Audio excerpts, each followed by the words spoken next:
Cold showers and ice baths are not for everyone, possibly not even for most people. The reasons that we bang on about it is because it's probably the best example of hormesis, which is this idea. I've got the name attributed to Edward Calabrese, who's an American toxicologist still alive. It probably predates him, and there's probably other people that can get credited for around this concept. But it's just the idea that we improve our ability to function and deal with stress the more stress that we're under. And it counters the culture of softly, softly, and treating everybody with kid gloves. And yeah, it's certainly been part of my story in getting over really chronic health conditions and mental health, dealing with mental health stuff, to volunteer myself into pain. Yeah, deliberately, regularly, as a matter of lifestyle, really. And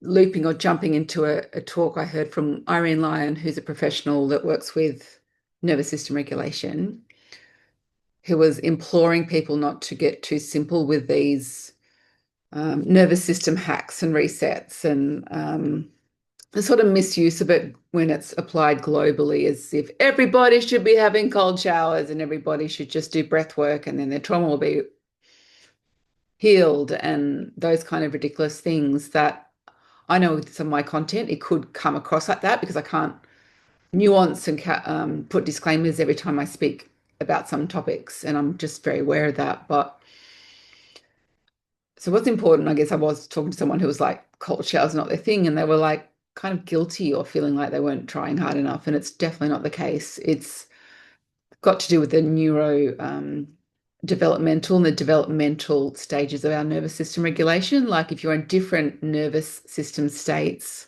sometimes the shaking helps. Sometimes that very strong physiological reset will help, but sometimes it will have really unintended or unknowable results and it won't work for you.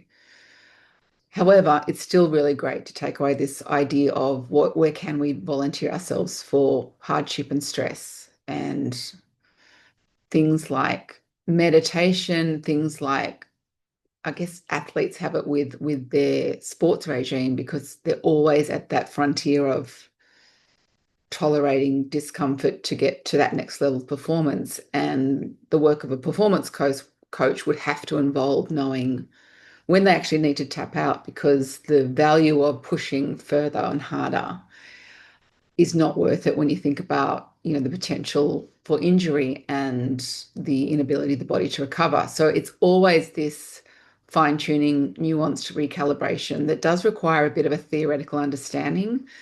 It's always a caution for me going forward, and for me talking to this video right now to really help people work out what the thing is that will be the thing that works for them. And that's trial and error, but it's not a stab in the dark trial and error. It's narrowing down a few things that the science suggests could be really helpful, and helping people really claim that authority of their own testing, of their own experimentation.